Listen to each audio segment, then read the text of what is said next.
Täna ma ei loe Jumala sõna alguses, vaid ma otsustasin hoopis, et me väikse videoklipina vaatame, aga enne ma tahan öelda, me ei näe hästi palju, kes seal üleval on, sest et meil prožektorid paistavad siiapoole silma, aga minu tõeline austus ja kummardus kuulub täna nendele isadele, kes on jäänud oma pere juurde, kes on jäänud oma laste juurde. Mina olen ise kasvanud praktiliselt ilma isata, kui ma olin aastane, siis minu isa läks, aga kuskil 20-aastaselt me taastasime isa ja tütre suhted ja usun, et minu isa on taevariigis, seal, kus me kõiki katseme olla. Aga täna ma tahaksin rääkida ja näidata teile tegelikult sõnumit sellest, et Jumal ei tee imet mitte ainult meie olukordades, vaid meie südames, et sünniks usk, see kasvaks, see püsiks, isegi kui lootus näib lootusetuna. Ja üritame nüüd siis, kas sa saad panna praegu, oota, üks moment, mul on siin täpselt arvestatud need minutid, et kõik see võiks jõuda teieni õigel hetkel, aga ma ei tea, kas see on nüüd see õige koht seal, aga alustame, võib-olla pane siis käima. Kaua aega tagasi õpetas Jeesus inimesi ühe järve ääres. Tema ümber oli kogunenud suur rahvahulk, kes kuulas ta sõnu. Äkitselt tormas läbi rahvahulga üks mees. Tema nimi oli Jairus. Ta oli sünagoogis tähtis juht, aga täna ei käitunud ta nagu liider. Ta oli meeleheitel isa. Ta langes Jeesuse jalge ette ja hüüdis. Mu tütar on haige, ta sureb. Tule ja pane käed ta peale, et ta saaks terveks ja elaks. Jeesus nägi Jairuse südames armastust ja usku ning nõustus temaga kaasa minema. Kui nad läksid, järgnes neile suur rahvahulk. Aga just siis puudutas Jeesust keegi naine, kes oli olnud 12 aastat haige. Ja kui ta puudutas tema kuuepallistust, sai ta terveks. Jeesus peatus ja et temaga rääkida. Kui ta alles temaga rääkis, tuli Jairuse mäest mehed kohutavat uudissega, nad ütlesid, sinu tütar on surnud, pole vaja õpetajat enam tülitada. Jairuse süda oli valust lõhkemas. Aga Jeesus pöördus tema poole ja ütles, ära karda, ole rahulik, usu vaid. Jeesus kõndis edasi, kaasas vaid Peetrus, Jaakobus ja Johannes. Kui nad Jairuse majja jõudsid, nutsid kõik ja halisesid tütarlapse pärast. Aga Jeesus ütles, miks te nutate? Väike tüdruk ei ole surnud, ta ainult magab. Inimesed naersid üle, nad ei uskunud. Jeesus viis Jairuse ta naise ja 3 jüngrit majja ning tüdruk lamas seal. Ta läks väikese tüdruku juurde, võttis tal käest kinni ja ütles, tütarlaps, ärka üles. Just siis pöördus vaim tüdrukusse tagasi. Tüdruk avas silmad, tõusis püsti ja hakkas kõndima. Kõik olid hämmastunud. Jeesus käskis neil talle süüa anda ja palus neil mitte kellelegi rääkida, mis juhtus. Aga meie teame, mis seal piiblis edasi on kirjas, et meie saaksime seda lugeda ja igavesti meeles pidada. Ja Jumal on andnud meile piibli lood üsna sageli selleks, et me saame sageli samastada ennast teatud olukordades. Ja täna ma tahaksin, see lugu oli muuseas kirjas siis Luuka 8., Markuse 5., Matteuse 9. Ja me ei vaata siis ainult täna selle tütre üles tõusmise imet, vaid ka just nimelt seda sisemist usuteekonda.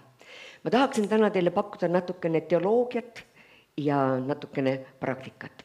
Vaatame, kuidas see õnnestub. Aga Jairuse nimi tähendab tegelikult heebrea keeles valgustatu. Ja nagu te juba videoklipis nägite, oli ta väga tähtsal ja kõrgel positsioonil. Tänapäeval võiksime ehk öelda, et ta oli tipppastor, riigiametnik, ühesõnaga väga kõrgel positsioonil. Aga ta oli ka tütre isa. Ja see tütre isa oli kriisis ja üsna mitmes kriisis, nii usulises kui poliitilises kriisis. Kuna ta oli sünagoogi vanem, siis ta teadis väga hästi, mis tema koguduse liikmed teevad. Ja eelnevalt, kes ei tea, ma räägin, Markuse evangeeliumi 3.5 on toodud välja see, et Jeesus tervendas hingamispäeval ühe kuivanud mehe käe. Ja selle peal otsustasid kõik variserid, selle sünagoogi liikmed, otsustasid Jeesuse kõrvaldada. Ja nüüd see tipp-pastor mõtles, et mida nüüd teha? Kas ta nüüd peab minema selle Jeesuse juurde, kus tema liikmed on otsustanud selle Jeesuse kõrvaldada? Ja kui ta teeb seda, siis nad ütleksid, et sa oled ketser, sa rikud seadust, see Jeesus ei ole see messia, sa ei ole seaduse tundja. Selles positsioonis, selles hetkes, selles kriisis oli see isa. Ja siis ta otsustas ükskõik, mis saab. Ja ma usun, et kõik maised isad on valmis tegema seda, ükskõik, mis saab. Ma teen oma lapse jaoks kõik. Ja see isa otsustas minna Jeesuse juurde. Ta teadis juba eelnevalt, et Jeesus oli teinud imetegusid. See Jairus otsustas minna siis, loobudest kõigest muust. Ja see on isa, kes otsib Jeesust oma sureva tütter pärast. Ja piiblis on veel toodud niimoodi see lugu, seal öeldud, et ta langes Jeesuse jalg ette. Kreeka keeles tähendab see sõna, ma laiendangi seda, et me võiksime süvendatult minna sellesse sündmusesse. Ilma asjata ei ole antud ka see lugu meile siia. Ma usun, et see puudutab täna mitte ainult isasi, vaid kõiki. Selleks ma olen palunud ja valmistanud. Ja nüüd tähendab see kreekakeelne sõna seda, et ta heitis end maha, mis tähendas selles ajas seda tohutut tunnustust ja kummardust Jeesusele. Tegi nüüd see tippriigi ametnik ja pastor. Ja suurest valust ja armastusest oma tütre vastu läheb ta ja palub, et pane vaid käed minu tütre peale ja siis ta jääb elama. Ahastava isa palve oli nii mõjuv, et Jeesus otsustas kogu oma argipäeva tegevuse lõpetada. Pange tähele, ta ei olnud seal lihtsalt paari inimesega, seal oli suur rahvaolk. Need olid juba eelnevatel päevadel kogunenud erinevates paikkondades, näiteks Pärnust, Tartust, Viljandist, tulnud kohale kuulda Jeesust. Ja nüüd see Jeesus on otsustanud selle palve peale panna kõik muu pausile ja minema kaasa selle ahastava isa südamega. Taevas kuuldakse ahastava isa palvet. Taevas kuuldakse iga ahastava inimese palvet. Ja ma tahan, et see jääks täna teadmiseks meile kõigile väga südamesse, et liigume veel edasi. Ahastava inimese palvet kuuldakse ja Jeesus on otsustanud sellel hetkel panna kõik pausile ja läheb koos Jairusega.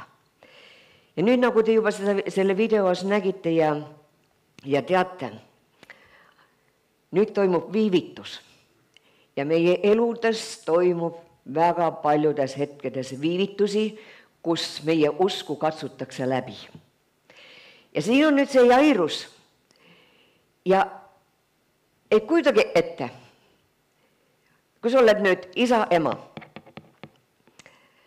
sa helistad 112 ja ütled, et mu tütar on suremas, kas te tuleksite? Ja sa ütled, jaa, me tuleme. Aga meil on veel üks naine, kelle juures me peame läbi käima. No mida sa suudaksid mõelda selle üle? Mida võis Jairus mõelda sellel hetkel, kui see viivitus tekkis? Ma mõtlen, et Jeesus, miks sa tegeled selle naisega praegu? Sa saad hiljem ta ju tervendada, minu tütar on suremas. Ma tean seda, kui meie poeg oli tegelikult ka suremas. See on nüüd koht, kus Jumal kasvatab meie usku ootamise kaudu. Aga vaatame natukene seda viivituse mõtet ja nüüd ma palun, pane slaidid mulle hakkama. Et milleks see viivitus on oluline, mida see viivitus võib korda saata. Selleks teemegi ühe viivituse selles jutluses ja ma olen noppinud mõningad terad piibliõpetajatelt ja jutustajatelt ja siin on üks mõte sees, et viivitus on Jumala viis puhastada usumotiivid. Jumal ei taha ainult, et me teda usuksime, vaid et me teda armastaksime, ta enda pärast, mitte selle pärast, mida ta meile annab. Ja ta puhastab meie usku sellest meie endi ponnistustest, meie endi valedest argumentidest, valest usust. Ja ka sellest, et me vahel kasutame Jumalat vahendina, et kätte saada oma eesmärki. Aga teate kõik, me kõnnime seda usuteekonda. Täna kõik, ka järgnevatel päevadel, hetkedel, tuletame meelde. Meie eludes on testid, mis puhastavad meid, et liikuda veel paremasse seisusesse. Kas ma nüüd tegin õigesti? Ja. Jumal viivitab, et näidata oma au ja kasvatada meie usaldust.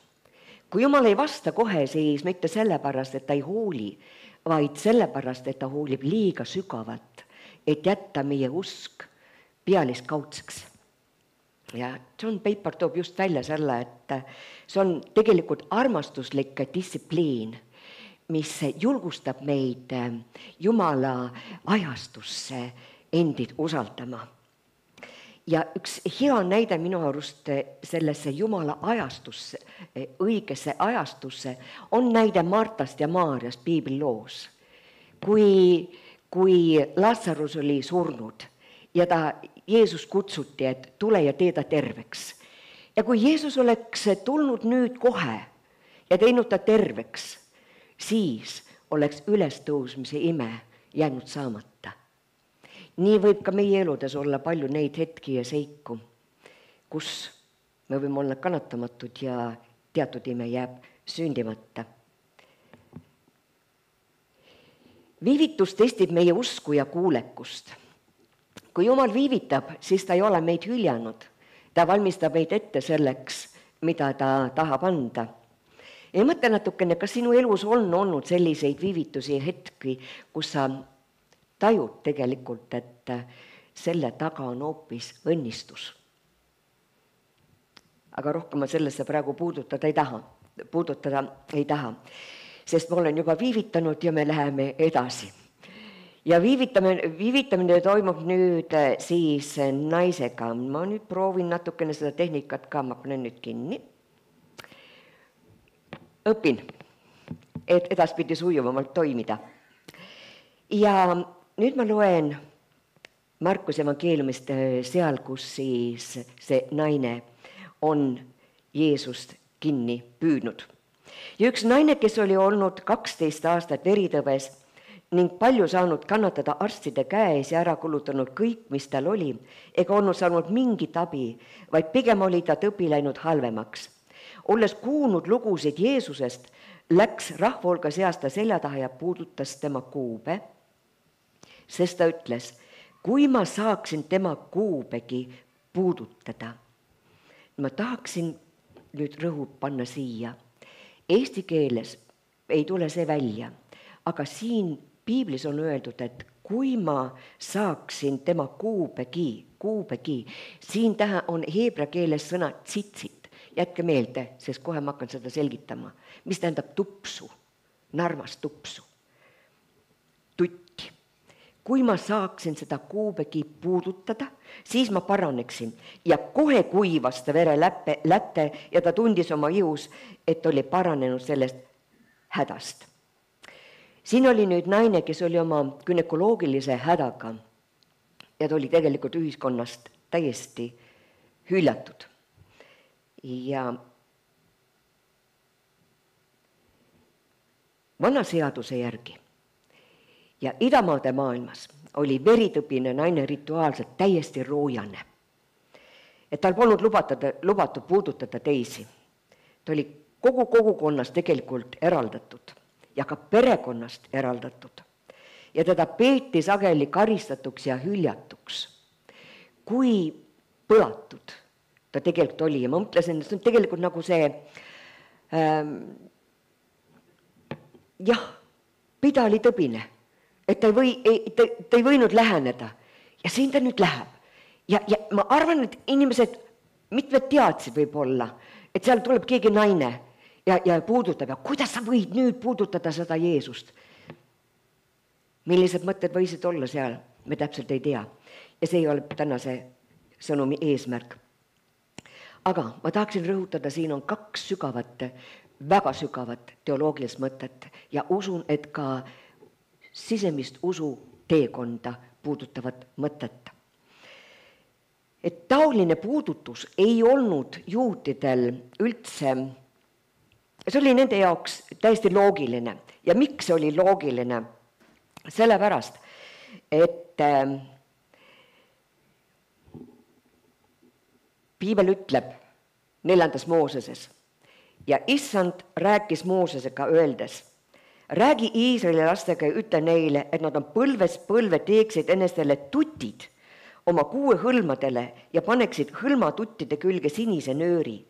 Need tutid olgu teile selleks, et te neid vaadates meenutaksite kõiki issanda käske ja täidaksite neid ega käiks ringi oma südame ja silmahimude järgi, mis ahvatlevad teid truudusetusele. Tähendab, kõik need juudi mehed, nende ülekuub oli tolles ajas ja kultuuris 4-kandiline ja nende 4-kandiliste külge oli pandudki tupsud, need narmastupsud. Ja kui nad kandsid seda ja kui nad seda tutti võtsid või vaatasid, siis nad tuletasid sellega meelde Jumala püha lepingut, Jumala käske. Ja iga noor mees, nii ka Jeesus, juudi mees, kandis seda tupsu, seda ülekuube, mille küljes olid tupsud. Ja see on nüüd see, mida see naine tegi. Aga enne on veel, siin ma välja ei ole toonud, aga ma toon suuliselt välja. Üks koht on veel, kus seda sõna tsitsit, seda hõlma, 6 hõlm kasutatakse, hõlmatutte, tsitsit kasutatakse. Aga unustasin teile näidata, et tänapäeval kasutavad juudid seda sellisel viisil, et on sellised palverätid ja nende riiete küljes on sellised hõlmatutid. Siin on näha noore poisil, kus need hõlmatutid on, et Jumala korraldustele ja seadustele ja neid meelde tuletada, nendele alluda. Aga Malaki 3. peatükis ja 80. salmis on veel öeldud sellised asjad. Aga teile, kes te mu nime kardate, tõuseb õiguse päike ja paranemine tema tiibade all, on öeldud eesti keeles. Aga siin see tiibade all ongi see tsitsit. See tähendab tema hõlmade all on paranemine. Ja kui juudid seda kirja kohta lugesid, et see, kes tuleb, see õiguse päike, see, kes paistab nende peale, see ongi see Messias, kelle hõlmade all on paranemine. Ehk me võimegi lugeda niimoodi, et aga teile, kes te mu nime kardate, tõuseb õiguse päike ja paranemine tema hõlmade all. Ja juudid teadsid seda. Nende seas oli see uskumus, et kui Messias tuleb, siis tema hõlmade all on paranemine. Ja nüüd see naine tundis ära selle Messia. Ja see ei olnud ebausklik praktika, vaid see oli tõeline usutegu. See naine tunnistas Jumala oma Jumalaks. Sinu usk läheb Jumalale korda. See oli mu tänase jutlusega pealkiri. Sinu usk. Ja siin on veel üks väga sügav mõte.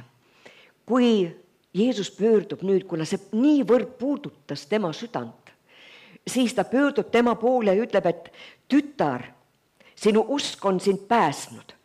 Ja see on ainus kord piiblis, kus ta isikuliselt pöördub sellise sõnaga.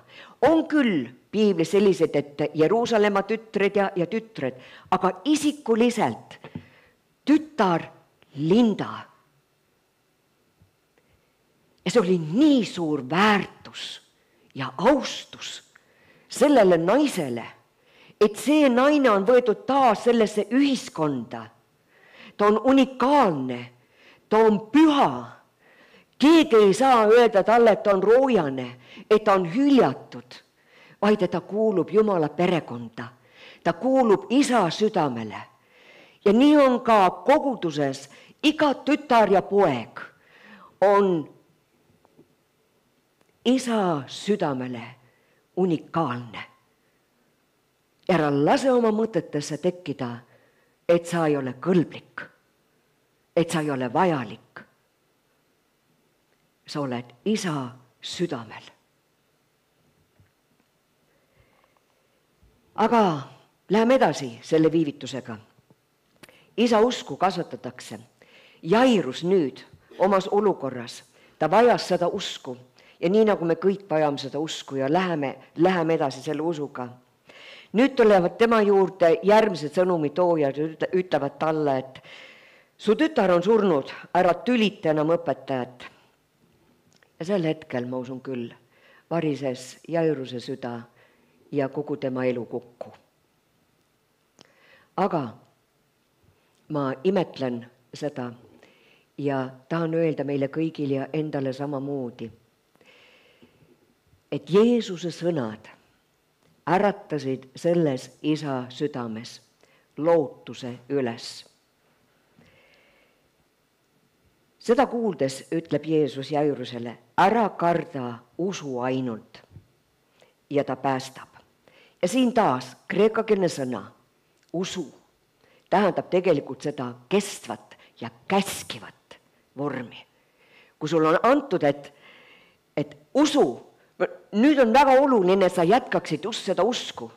Ma näen, et sul on lootus lõppenud, aga just nüüd on vaja, et su usk püsiks. Just nüüd on vaja, et sa usuksid edasi. Jeesus ei andnud talle uut usku või uut tasandit, vaid ütles, püsi. Timothy Keller on öelnud, et usk ei tähenda, et sa tunned end julgena. Usk tähendab, et sa liigud edasi, isegi kui hirm on endiselt kohal. Jeesus ütles sisuliselt talle, et luba Jairus, luba meile kõigile, et minu sõnad on tugevamad sinu südamel kui see hirm, kui see olukord. Ja kuidas me vajame tegelikult seda kinnitust. Ja Jeesus annab selle kinnituse. Te ise teate meie võitlust, mis on olnud arvuga, kuidas me oleme vajanud seda kinnitust ja Jeesus on öelnud, püsi. Aga siin läheme veel edasi. Kui on vähene usk, ütleb niimoodi, jah, ma usun. Ma tean, et Jumal teeb, aga kuidas ta teeb? No ma ei tea, vaatame. Aga usu võtmesõnaks on tegelikult see fookus. Millele me paneme oma fookuse sel hetkel? Millele me mõtleme sel hetkel? Ma tooksin selle Taaveti loo, minu arust on niisugune väga hea ja andekas illustreering praegu. Taavet, kui ta läheb, ma ei tea, kui väike ta oli, aga hiiglasega võrreldes ta oli ikkagi ja teistmeline mees, ta ei olnud isa veel, aga ta oli teistmeline. Ja kui ta seisab selle hambuni relvastatud hiiglasega ja tal on ainult endal see lingukivi. Ai, ja mul tuleb praegu meelde sellega. Üks armas naine rääkis, et ta nägi unenäo, ja ta nägi unenäo ka, kui ta võitles, et kuidas võidelda, kus on need inimesed, kes tulevad nüüd selle Goljati vastu. Olukorrad on nii keerulised, ma võin natukene nüüd seda unenägu ümber sõnastatult ise esile tuua, anna andeks. See inimene on täna siin meie keskel, kes seda unenägu rääkis, ta lubas teinekord jagada, just praegu tuli see meelde. Ja siis ta hüüdis Jumala poole, et kus need on, kus need on. Ja siis ta võttis väikese kivi ja võttis ära kulka ja laskis. Ja Jumal on kohal. Fookus on Jumalal ja Taavetil oli ka fookus tegelikult Jumala peal. Küll sa näed, mida minu Jumal korda saadab. Ja nii on tõesti see fookus. Kui me hakkame kahtlema, siis on vaja meelde tuletada ja uuesti fookus paika panna. Ma tean, et meie elus on usud, võitlused. See nõrk usk võitleb, siis ta püüab uskuda. Me oleme kõik sellel teel samamoodi. Teatud elu tappides me võitleme, me usume, me püüame, aga Jumal tahab, et me saaksime ka küpsema usuni. Ja teatud olukordades me jõuamegi küpsema usuni. Aga on neid võitlusi. Ja Taavet tegelikult selle usuga austas Jumalat. Ja kas see nüüd teeb sulle natukene haiget, ma ei tea, aga kui meie ei usu Jumalasse, siis me tegelikult ei austa teda. Usk Jumalasse, Jumala isa süda ootab tegelikult tõepoolest usku. See võib teha meie südamele haiget natukene. Aga see ongi see, kus Jumal tahab meie taset viia edasi. Sellele püsivale, jätkuvale usule, kus me ei anna alla. Et me ei jää sellele madalale usu tasemele, vaid sa oled nõus liikuma edasi. Kui me jääme oma nende mõtete, füüsiliste mõtete juurde, Jumala sõna ütleb, et meie lihalik loomus, kui me jääme selle lihaliku taseme juurde, siis me tegelikult tühistame usu. Mis tühistab? Meie füüsilised meeled tühistavad selle usu, mis ta tegelikult meie sisse juba on pannud. Ja need valitsevad siis meie olukorda. Aga kui me tõeliselt istutame selle sõna enda südamesse, oma mõtetesse, kui me tõepoolest mõtiskleme nende sõnade üle, kui me tõepoolest rakendame neid sõnu oma elus, siis valitseb see sõna. See on usu sõna ja sellega me tõesti austame. Mul tuleb meelde siinkohal üks lugu. Ma ei vaadanud kella, aga minu arvates on see hea. Üks naine, kes uskus, et ta saab lapse, hästi lühidalt. Ta uskus seda 20 aastat. Ta rääkis seda, et ta saab. Mõned inimesed küsisid juba pastori käest, kuule pastor, kas on midagi teada või kas tal juba on laps käes või? Ta niivõrd rääkis, ta niivõrd uskus. Ja pastor siis ütleb, et niimoodi, 20 aastat uskunud, kui ei ole toimunud midagi, võiks natukene teistmoodi siis mõelda ja elu sättida. Ja siis ta ise rääkis seda lugu, siis ütles, et ärge uskuge alati pastorit. Sest see naine uskus 29 aastat ja siis ühel päeval oli tal loode, embrüo kaksikutega ja sünnitas kaksikud.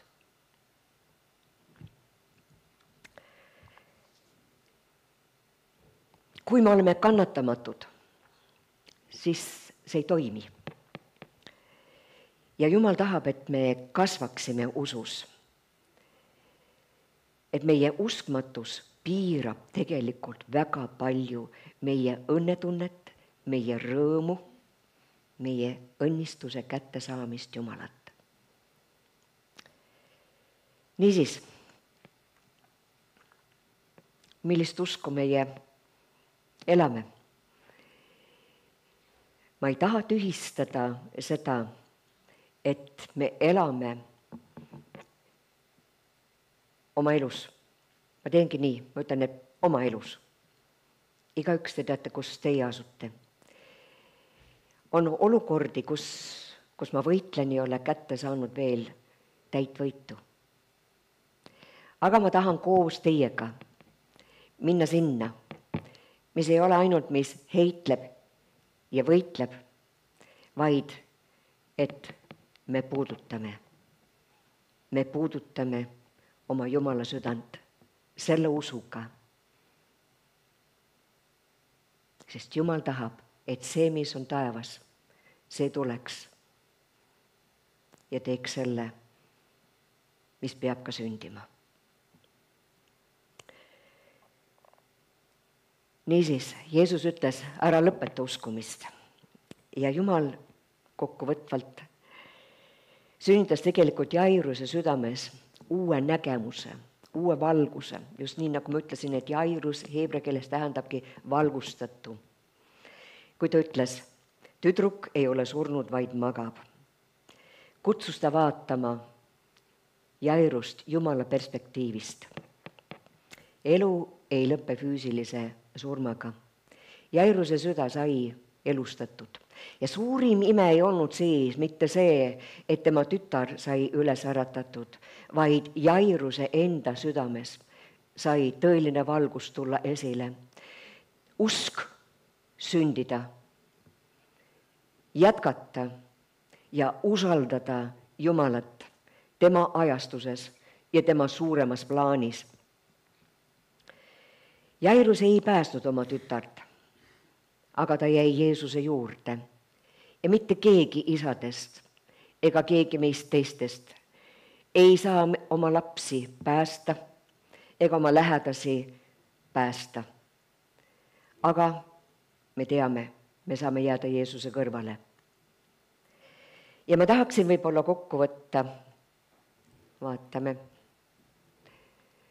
need sõnumi mõtted, teoloogilise kui ka siis sõnum tänasele usklikule. Ja see oleks siis seesama need sitsid, meeldetuletus käskudele, need hõlmad, see leping. Ja meil tänapäeval sellele, et see sõna tõeliselt saaks valitseda meis. Ja siis kreekakeelne sõna, pisteo on käskiv ja kestev, jätka uskumist. Ära lõpeta uskumist, kui olukord tundub ka lootusetu olevat. Jumala ajastus pole kunagi hilinenud. Usk tähendab ootamist, mitte loobumist. Usk on rahu, mitte kontroll. Luba Jumalal tegutseda temale omasel moel. Usk kasvab läbi kriisi ja ka hirmuhetk. Iga hirmuhetk on tegelikult kutse sügavamale usaldamisele. Ma soovin, et need sügavad mõtted jääksid saatmaks, mitte ainult tänasel päeval, vaid meie eluteekonnal. Me keegi ei tea, milline meie eluteekond veel saab olema. Aga tahan öelda koos Jeesuse sõnaga, et ära karda, usu ainult. Ta ei küsi, kas oled tugev. Ta küsib, kas oled valmis jätkama. Mina olen öelnud Jeesusele, ma tahan jätkata. Ja soovin, et me kõik jätkaksime. Meie teekondasi tabavad veel ilmsed valud, vaevad, mured. Aga tea seda, et nende taga see küps usk ütleb, kui ta näeb seda viivitust, ta ütleb, ma näen, Jumal on seal selle takistuse taga. Ma tean, et see olukord on tema käes. Ja nüüd ma ei võitle, vaid nüüd ma tänan ja austan Jumalat. Sest see, mis taevas sünnib, see sünnib ka maa peal. Jeesus austas selle isa usku, austas selle naise usku. Sinu usk on Jumalale väga-väga oluline. Tõeline isa ei pruugi teada, kuidas lahendada olukordi, aga ta teab, kelle poole pöörduda. soovin teile ilusat isadepäeva.